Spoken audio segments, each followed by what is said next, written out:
here a while, a few years, and I've never come in here and accused anyone of telling porkies, let alone the Taoiseach. I did ask you about schools yesterday, as I'm very concerned about them, genuinely concerned about them. My colleague Aona Reardon has been articulating this for some time, and I did speak to you afterwards, after Taoiseach's questions, and I said they would be additionally affected by the new 5-day rule. I have young kids, my wife's a teacher. And your reply to me was, no, teachers are exempt. You know that. This wasn't a total, I know you're very annoyed about it, right? Because you messed up.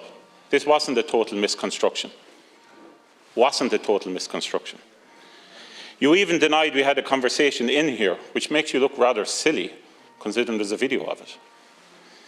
So, Taoiseach, in your reply, because I'm not going to dwell on it because we have more serious things, if you want to call me a liar, call me a liar. You messed up and you had to reverse immediately, which I'm glad you did, because teachers, SNAs and early years workers can't be treated differently. You probably don't care about such a schoolboy row. My party, as you know, is the only opposition party that has supported the last 2 extensions of public health measures. We will support and work with the government.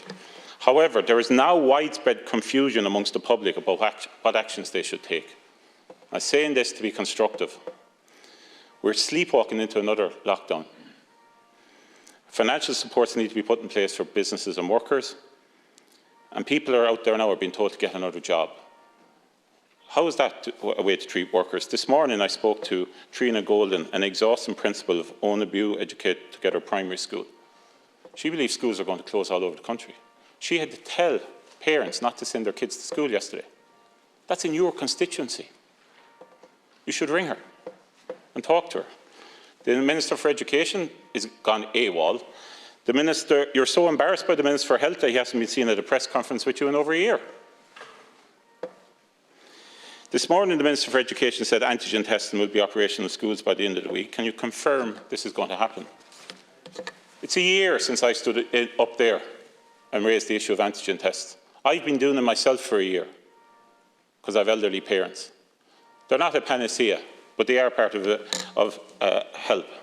So, Taoiseach, I want to ask you these following questions. On antigen tests, will a subsidy be put in place, or will you consider giving them free up until the 1st of January? I would do that, and then subsidise them, so people can get used to them. Will you provide a public information campaign on it? What additional measures are you going to give for schools?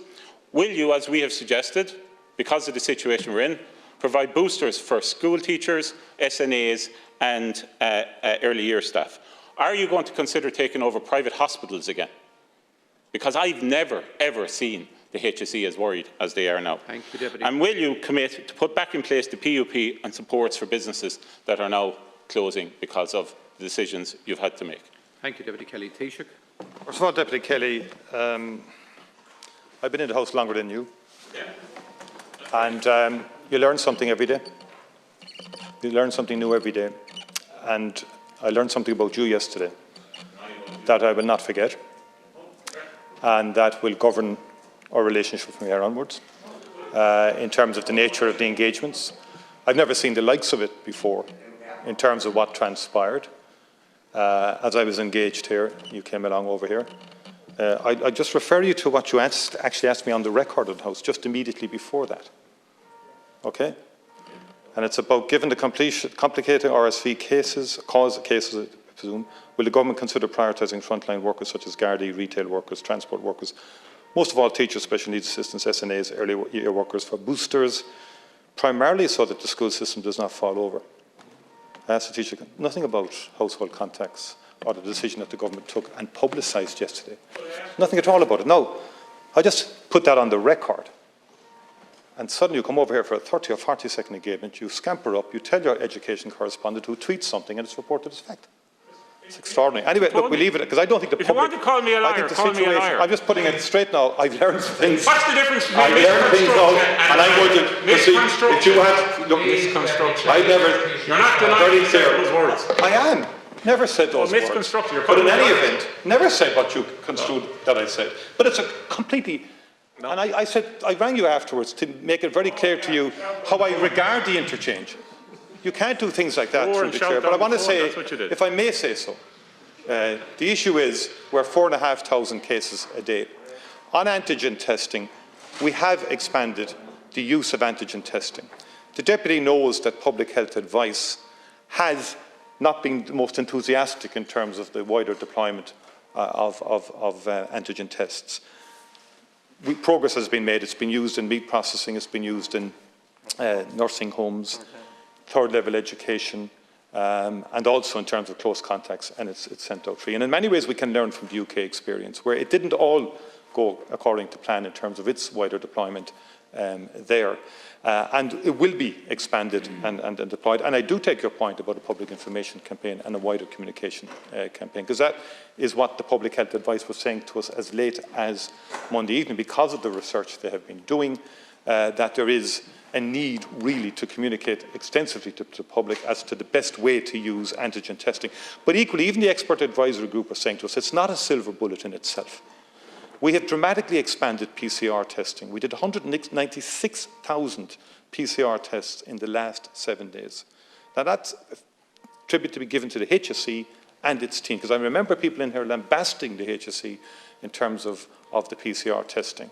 That's one of the strongest in Europe now in terms of our capacity on PCR. The antigen will supplement that, and it will be operational in the schools in relation to that. But again, it's not the silver bullet by any means. Deputy Kelly. Taoiseach, you're also the Taoiseach that said the banks weren't bailed out. And your threats and roaring down the phone and threats in here don't bother me. I'll let the public decide who they believe. I think we already know. Well, what you don't know is this, and you don't seem to be getting it, is this is Groundhog Day for this country. People around the country are so worried. I'll give you one thing, you're consistent in your inconsistency anyway.